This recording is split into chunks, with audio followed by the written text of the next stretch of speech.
Anyway दोस्तों XRP की हमारे पास बाइंग हो गई है। 3.05 पे हमने XRP को दोस्तों बाय करना था बाय डेफाई एक्सचेंज पर, तो हमने इसे बाय कर लिया है। बाकायदा आप जाके इसको कंपैरिजन कर सकते हैं। ठीक है जी, कोशिश किया करें कि जब ऐसे इवेंट्स होने हों तो मैनुअल ट्रेड कर लिया करें, ऑटो पे यकीन ना किया करें। लेकिन अगर आप ऑफिस जॉब करते हैं तो फिर आपके लिए मुश्किल है। नाउ सोलाना की हमारी सपोर्ट थी गाइस 235, रेजिस्टेंस 243। सोलाना ने हमें जो मेजर लो प्रोवाइड किया है वो है 234 का। 100% सपोर्ट यूटिलाइज हुई है, हाई रहा 237 का।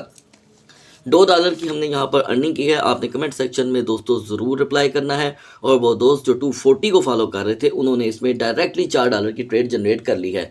तो दोस्तों मैं चाहूँगा कि आप इसका रिप्लाई करें। लिहाजा सोलाना इस वक्त हो रहा है वीक।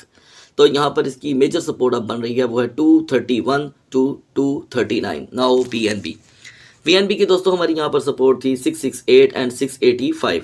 बीएनबी ने हमें जो यहाँ पर मेजर लो प्रोवाइड किया है वो है 673 का, 673 का, और रिकवरी रही 678 की। ये सिर्फ $5 की ट्रेड थी। नेक्स्ट 12 आवर के लिए यहाँ पर बीएनबी की सपोर्ट रहेगी गाइस 661, 661 की, और maximum resistance 678। Now dose coin दोस्तों, डोज कॉइन हमें शायद ही कोई ऐसी मार्केट है जिसमें फ्यूचर के अंदर ट्रेड नहीं दे रहा हो, लेकिन हम इसमें अर्न कर रहे हैं। 0.3320 हमारी इसके अंदर दोस्तों सपोर्ट थी, ठीक है जी, और 0.3380 इसके अंदर हमारी रेजिस्टेंस थी।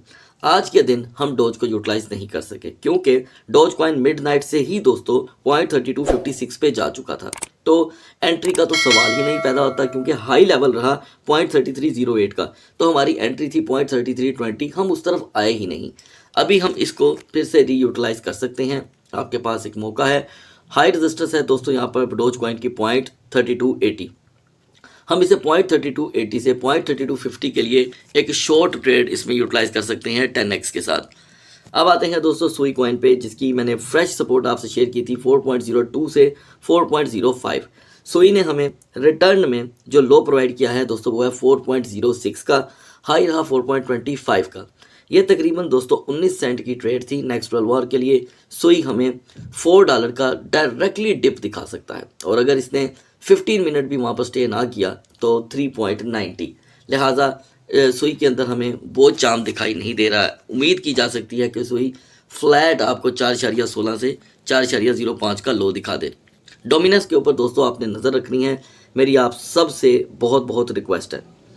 डॉट की हमारी सपोर्ट थी 5.90 से $6। डॉट ने हमें लो प्रोवाइड किया है 6.03 का, हाई रहा 6.31 का। इस सारे के सारे का कंपैरिजन आप बिटगेट एक्सचेंज पे जाके कर सकते हैं। डॉट ने हमें दी है दोस्तों यहाँ पर तकरीबन 28 सेंट की ट्रेड। नेक्स्ट 12 आवर के लिए डॉट की स्टिल सपोर्ट 5.90 से $6 ही है। बीजीपी कॉइन मुसलसल 10 सेंट के दरमियान दोस्तों हमें स्टक दिखाई दे रहा है। इससे ज़्यादा इसमें रोटेशन नहीं है। जो सूरत हाल इसकी यहाँ पर बन रही है इसके मुताबिक ये हमें 6.70 का एक डिप देने के बाद दोबारा आसानी से $7 को टच कर सकता है। नाउ यूनिस्वैप के लिए हमें 12.35 की रेजिस्टेंस चाहिए थी, तो ही मैंने आपसे कहा था ये पंप करेगा, नहीं तो ये सिर्फ आपको लोअर सिम्टम्स देगा और लोअर की पोजीशन देगा। ऐसा ही हुआ दोस्तों। इवन के इसने 11.77 का लो प्रोवाइड कर दिया है और अभी भी ये $12 में एंटर नहीं हो पा रहा। तो नेक्स्ट 12 आवर के लिए इसकी जो हमें रेजिस्टेंस चाहिए वो है 12.05 की।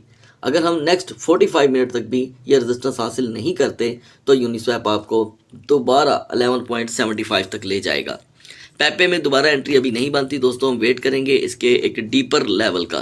रेंडर कॉइन अगर 6.10 सेंट में अगले 45 मिनट में एंटर नहीं होता तो यह आपको 20 से 30 सेंट का लो फराहम करेगा। कितना? 20 से 30। यहाँ पर दोस्तों रेंडर ने 100% नाकामी शो की। 6.04 से आगे ये नहीं जा सका और लो रहा 5.76 का, यानी कि मैंने 20 से 30 कहा था और यहाँ पर रेंडर ने हमें 26 सेंट का लो दिया है। अभी भी रेंडर की सेम पोजीशन है। रेंडर को हर सूरत 6.50 से 6.10 की रेजिस्टेंस चाहिए, और हम अगर सेकंड ट्रेडिंग सेशन तक भी इस पोजीशन में एंटर नहीं होते तो रेंडर भी आपको दोबारा 20 से 25 सेंट का लो फराहम करेगा। जैसे मैंने आपके साथ तफसीलन मिडनाइट के अंदर एथीना की बात की थी, ईना टोकन की, एग्जैक्टली ईना वैसे ही काम कर रहा है। आपको बताया गया था कि ईना की यहाँ पर जो सपोर्ट है वो है 0.7510 की। तो यहाँ पर ईना ने हमें जो लो प्रोवाइड किया दोस्तों वो था 0.7268 का। लिहाजा हमारी सपोर्ट यूटिलाइज हो गई 100%। हाई रहा 0.7820 का। तो गाइज हम अभी भी लाइव अगर स्क्रीन को देखें तो हम एक बहुत अच्छी ट्रेड के अंदर हैं, ठीक है जी।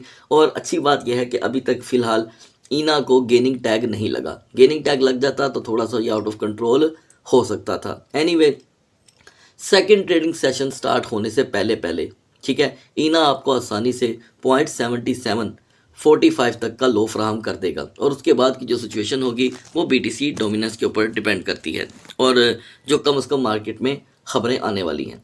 इसी के साथ दोस्तों OP टोकन की आज एक बहुत बड़ी सप्लाई मार्केट में आनी है, ठीक है जी, थोड़ा सा अलर्ट रहिएगा। आज ना आई तो कल तो ज़रूर आएगी, क्योंकि कल 1 फरवरी है।